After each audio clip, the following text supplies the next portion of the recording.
అధిక బరువు అనేక సమస్యలకు కారణం. సాహితీ యోగా ఆన్లైన్ క్లాసులో జాయిన్ అవ్వండి. Welcome to Suman TV. నేను మీ సుమన్ టీవీ నాగ్.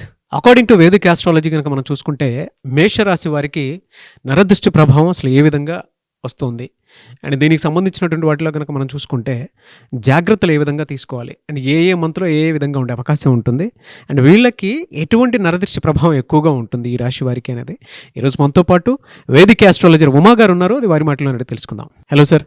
హలో నాగరాజ్ గారు. సార్, వేదిక్ ఆస్ట్రాలజీ ప్రకారం కనుక మనం చూసుకుంటే మేషరాశి వారికి ఎస్పెషల్లీ విమెన్కి, ఓకే, ఆడవారికి ఏ దృష్టి ప్రభావం ఎక్కువగా ఉంటుంది, ఓకే, దానికి రెమెడీ ఏంటి? ముందుగా ఏ దిష్టి ప్రభావం ఎక్కువ ఉంటుందో ఆడవాళ్ళకి, మేషరాశి వాళ్ళకి తెలుసుకునే ముందు నరదృష్టి అంటే ఏంటో తెలుసుకోవాలండి.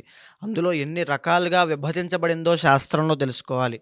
నరదృష్టి అంటే కేవలం నరదృష్టి అనుకుంటారు, కానీ దాంట్లో 5 రకాలైనటువంటి నరదృష్టిలు ఉంటాయండి. మొదటిది సామాన్యమైనటువంటి నరదృష్టి.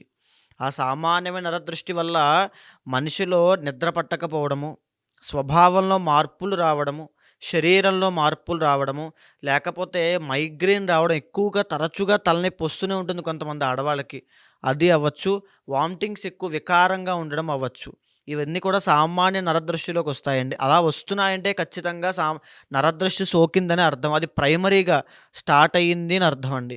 సో వెంటనే భగవత్ ఆరాధన చెయ్యాలి, కళ్ళుప్పుతో దిష్టి తీయించాలి ఖచ్చితంగా. అది సామాన్యమైన నరదృష్టి. కొంతమంది సామాన్యమైన నరదృష్టి సోకినా సరే వాళ్ళ యొక్క జాతక ప్రభావం స్ట్రాంగ్గా ఉండడం వల్ల, వాళ్ళ యొక్క విల్ పవర్ స్ట్రాంగ్గా ఉండడం వల్ల దీన్ని ఓవర్కమ్ చేయగలుగుతారు, అంటే దీన్ని తేలిగ్గా దాటేయగలుగుతారు. అయితే ఇక రెండవది మహానరదృష్టి అండి. ఇది చాలా ఇబ్బందికరమైంది, చాలా డేంజరస్ అండి. ఈ మహానరదృష్టి కనుక వచ్చింది అంటే ఇంట్లో ఒకరి తర్వాత ఒకరు చనిపోతూ ఉంటారు. ఎందుకు చనిపోతున్నారో, ఎందుకు ఈ మరణాలు వస్తున్నాయో అర్థం కాదు. వాళ్ళ ఇళ్ళల్లో కూడా వల్లకాట్లా తయారైపోతుంది. ఎప్పుడు గొడవలు అవుతూనే ఉంటాయి, యాక్సిడెంట్స్ అవుతాయి, తీవ్రమైన ఆరోగ్య సమస్యలు వస్తాయి. నిద్రలోంచి సడన్గా లేచి ఏదో దెయ్యం పట్టిన వాళ్ళ లేచి నాకు ఏదో అయిపోతుంది అనేటువంటి భయము, ఏదో అసంతృప్తి, ఒక విపరీతమైన ఆలోచన, నాకేదో అయిపోతుంది, మా ఇంట్లో వాళ్ళు ఏదో అయిపోతుంది, ఎవరితో చెప్పుకోవాలో తెలియక ఏ మహానరదృష్టి, లేదా ఒక ఇల్లు కట్టుకుంటున్నారు అనుకోండి, ఏ మహానరదృష్టి సోకిందనుకోండి, ఇల్లు మధ్యలో అర్ధాంతరంగా ఆగిపోతుంది, రావాల్సిన డబ్బులన్నీ ఆగిపోతాయి, అప్పులు పాలైపోతారు. ఎందుకు అప్పులు? ఒకప్పుడు అద్భుతంగా బ్రతికిన వాళ్ళందరూ కూడా ఈ మహానరదృష్టి సోకడం వల్లనే మొత్తం అప్పులు పాలైపోతారు. అప్పు కూడా పుట్టనటువంటి స్థాయికి దిగజారిపోతారు. ఇంకా చెప్పాలంటే వృత్తి వ్యాపారాల్లో నష్టం అండి. ఎంత దారుణంగా నష్టపోతారంటే, నాకు తెలిసిన వాళ్ళు కూడా మహానరదృష్టి సోకిన తర్వాత బంగారం వ్యాపారం అండి వాళ్ళది, అద్భుతమైనటువంటి బంగారం వ్యాపారము. ఈ నరదృష్టి సోకిన తర్వాత వ్యాపారం అంతా కూడా కుదేలైపోయింది. ఆ షాపు వేరే వాళ్ళకి అమ్మేసి ఈయన మామూలు ఏదో ఉద్యోగం చేసుకోవడానికి వెళ్ళిపోయాడు. అంటే చూడండి మహానరదృష్టి అనేది ఎంత తీవ్రమైనదో. ఆరోగ్య సమస్యలు కూడా ఎందుచేత ఆరోగ్య సమస్యలు వస్తున్నాయి, ఏ ఆరోగ్య సమస్యలు వస్తున్నాయో కూడా తెలియదు వాళ్ళకి. అంటే విపరీతంగా టెస్టులకి, హాస్పిటల్కి, వాటికి డబ్బులు ధారపోయడమే వాళ్ళ పని. ఇంకా అసలు దానికి అదుపు ఏమి ఉండదు. అది మహానరదృష్టి అండి. అది ఉండగా అది చాలా ప్రమాదకరమైంది. మరణం దాకా తీసుకెళ్ళిపోతుంది, గాయాలు పాలు చేస్తుంది మనిషిని. ఓకే. ఇకపోతే సంభోగ దృష్టి అంటారు. ఇది సంభోగ దృష్టి అంటే, ఒక భార్యాభర్తలు ఉన్నారనుకోండి, చాలా అన్యోన్యంగా ఆప్యాయత ఇద్దరు ఉంటున్నారనుకోండి, అందులో అందంగా ఉన్న వారి మీద మూడో వ్యక్తి, ఎవరైనా బయట వ్యక్తి కన్ను పడింది అనుకోండి, సంభోగ దృష్టి అంటారు. ఆ దృష్టి పడినప్పుడు ఆ దృష్టి అక్రమ సంబంధాలకి దారితీస్తుంది. అది ఎక్కడెక్కడికో వెళ్ళిపోతాయి. దానివల్ల అప్పటిదాకా అన్యోన్యంగా ఉంటుండే భార్యాభర్తలు ఇద్దరి మధ్యలో కూడా ఈ అనుమానాలు, సందేహాలు, గొడవలు, భర్త సరిగ్గా భార్యను పట్టించుకోకపోవడము, ఆయనకి సరిగ్గా ఇంతకు ముందులాగా ఏ విషయాలు చెప్పకపోవడము, మనసులో ఏదో పెట్టుకుని బయటకు వేరే ఏదో మాట్లాడుతూ ఉండడము, ఇవన్నీ కూడా సంభోగ దృష్టి. అది విడాకుల దాకా వెళ్ళిపోయే అవకాశాలు కూడా ఉంటాయండి. దీనివల్ల పిల్లలు కూడా అనాథలా మిగిలిపోతూ ఉంటారు చాలా సందర్భాల్లో. ఈ సంభోగ దృష్టి కూడా చాలా తీవ్రమైంది. ఈ సంభోగ దృష్టి ఉండగా భార్యాభర్తల మధ్యలో ప్రేమ, వాత్సల్యాలు అన్నీ తగ్గిపోతాయి, ఏమీ ఉండవు. ఇకపోతే సంతాన దృష్టి అని ఉంటుంది. సంతాన దృష్టి అంటే మన ఇంట్లో ఉండేటువంటి చంటి పిల్లలకైనా, లేదా ఎదిగినటువంటి మీ పిల్లలకైనా మీరు చూస్తూ ఉంటే, చంటి పిల్లలు ఒక్కొక్కసారి అర్ధరాత్రి పూట ఎందుకు ఏడుస్తున్నారో తెలియకుండా ఏడుస్తూనే ఉంటారు. పాలు ఇచ్చినా ఏడుస్తారు, పాలు లేదా తినడానికి పెట్టినా ఏడుస్తుంటారు, ఏడుస్తూనే ఉంటారు. ఎందుకు ఏడుస్తుంటారో తెలియదు. లేకపోతే అస్తమాను జ్వరం వస్తూనే ఉంటుంది, చిక్కిపోతుంటారు సడన్గా. లేకపోతే మోషన్స్ అయిపోతుంటాయి పిల్లలకి, వాళ్ళ అన్నం ముట్టుకోరు, అన్నం వద్దంటారు, ఆకలి వేయదు. ఇవన్నీ కూడా సంతాన దృష్టి. ఎదిగిన పిల్లలకి కూడా ఈ సంతాన దృష్టి సోకిందంటే విద్యలో ఆటంకాలండి. అప్పటిదాకా అద్భుతంగా చదివినటువంటి చిన్న పిల్లలు లేదా 10th క్లాస్ అయినా, ఇంటర్ అయినా, బీటెక్ అయినా అప్పటి నుంచి వ్యసనాల బారిన పడిపోతారు. ఇంక చదువు మీద కాన్సంట్రేషన్ ఉండదండి.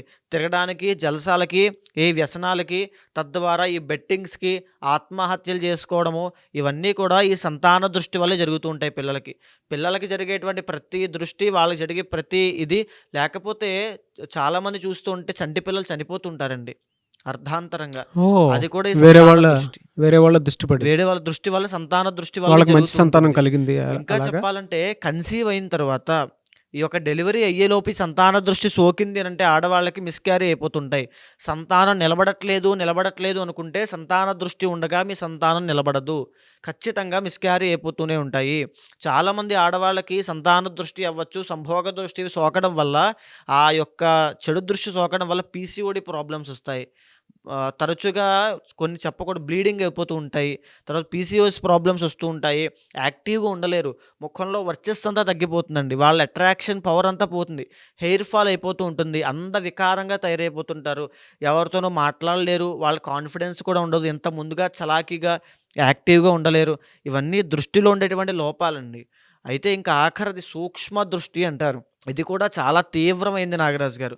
ఎందుకనంటే ఈ సూక్ష్మ దృష్టి వల్ల మనిషి తనంతట తానుగానే ఇబ్బంది పడాలని చెప్పి ఇప్పుడు మనం చూస్తూ ఉంటామండి. జనరల్‌గా తల్లిదండ్రులు మనం కూర్చోబెట్టి మనం ఏదైనా ఇబ్బంది పడుతున్నామంటే తగిన జాగ్రత్తలని చెప్తూ ఉంటారు. అయితే కొన్ని సందర్భాల్లో మీరు వ్యక్తిగతంగా మీరు చూసుకోండి. మీరు వెళ్ళేటువంటి దారిలో మీ చుట్టూ ఉండేటువంటి స్నేహితులైనా, ఫ్రెండ్స్ అయినా, ఫ్యామిలీ అయినా, బాగా దగ్గర వాళ్ళైనా కూర్చోబెట్టి "నువ్వు వెళ్ళొద్దు. నువ్వు అక్కడికి వెళ్ళావంటే పడిపోతావు. ఇప్పుడే బాగా ఎదుగుతున్నావు. మళ్ళీ డౌన్‌ఫాల్ స్టార్ట్ అయిపోద్ది. మొత్తం నష్టపోతావు. ఆ వ్యాపారం పెట్టావంటే" అంటే ఈయన ఎదగబోతున్నారనే విషయం వాళ్ళకి తెలుసు. ఆ విషయం వాళ్ళకి ఇష్టం లేక వాళ్ళని వెళ్ళొద్దు అని చెప్పడానికి జాగ్రత్త చెప్పినట్టుగా చెప్తూ ఉంటారు. దాన్ని సూక్ష్మ దృష్టి అంటారండి. ఆ దృష్టి పడడం వల్ల ఆ మనిషికి తనంతట తానే అవునా! నేను వెళ్ళిపోతానా? లేకపోతే నేను పడిపోతానా? నేను డౌన్‌ఫాల్ అయిపోతానా? ఆర్థిక సమస్యల్లో ఇరుక్కుపోతానా? మొత్తం అప్పుల పాలైపోతానా?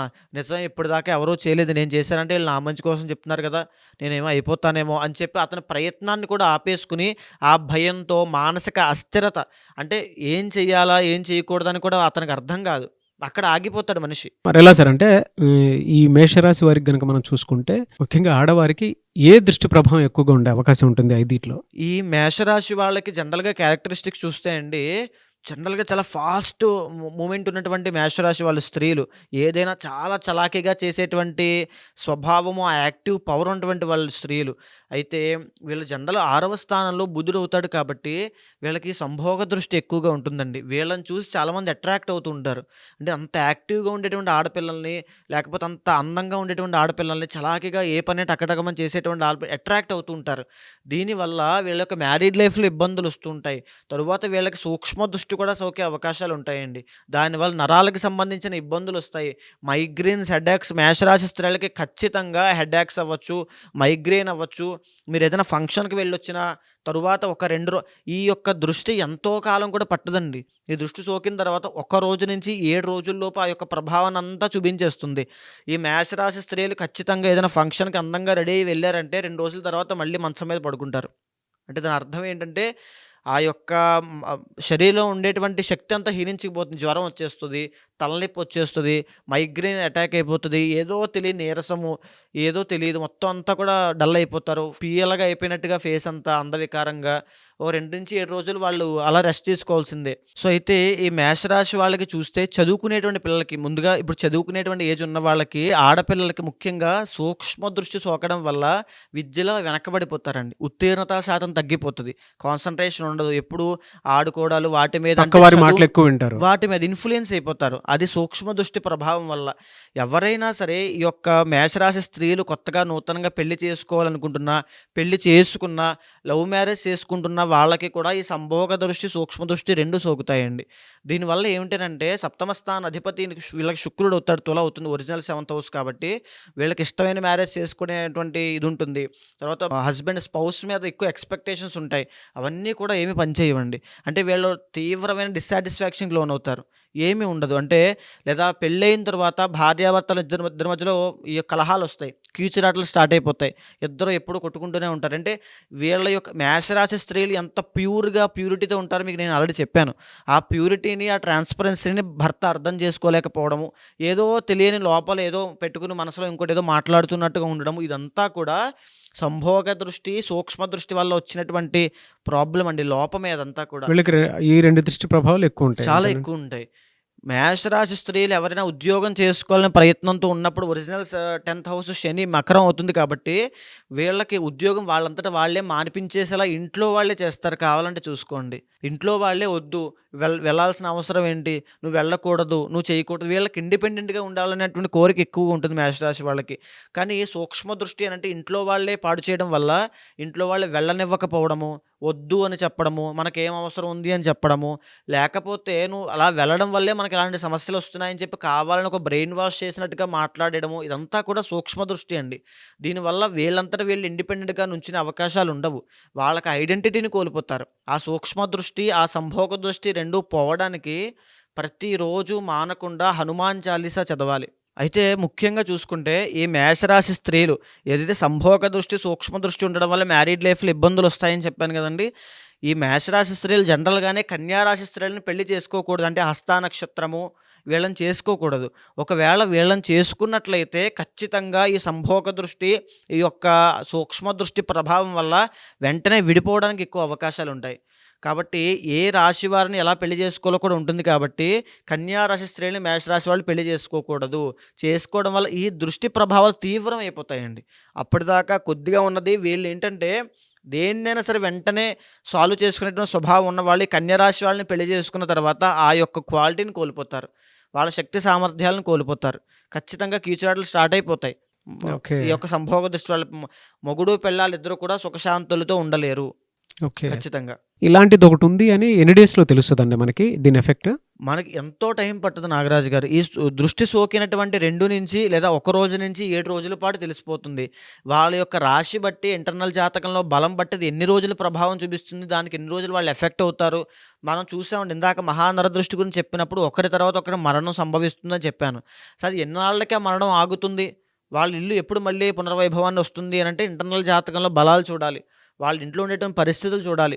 అవన్నీ కూడా చూడాలి. ఈ మేషరాశి వారికైతే ఏ మంత్ నుంచి ఏ మంత్ వరకు ఎలా ఉంది సార్ ఈ దృష్టి ప్రభావం? వీళ్ళకి ఈ 2025వ సంవత్సరంలో ముఖ్యంగా మార్చి దగ్గర నుంచి జూన్ దాకా తీవ్రమైనటువంటి సంభోగ దృష్టి, సూక్ష్మ దృష్టి వల్ల వీళ్ళు ఇబ్బంది పడబోతున్నారు.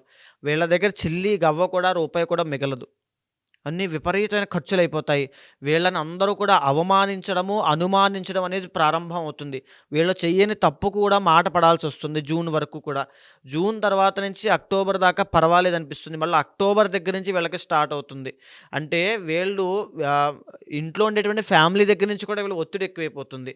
ఈ సూక్ష్మ దృష్టి అనేటువంటి దృష్టి సోకడం వల్ల. ఓకే. ఖచ్చితంగా ఈ 2025లో మేషరాశి స్త్రీలు చాలా జాగ్రత్తగా ఉండాలండి. నిరంతరము భగవద్ దర్శనం చేసుకోవడము, భగవత్ ఆరాధన చేస్తూ ఉండాలి.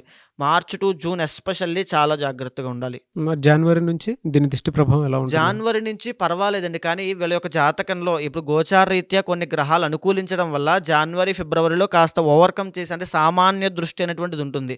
ఈ యొక్క సూక్ష్మ సంభోగ దృష్టి యొక్క ప్రభావం మార్చి నుంచి పడేటువంటి అవకాశాలు ఎక్కువుంటాయి. ఎందుకంటే వీళ్ళ ప్లానెట్స్ వీక్ అవుతాయి కాబట్టి ఆ దృష్టికి వీళ్ళు వెంటనే ఎఫెక్ట్ అయిపోతారు.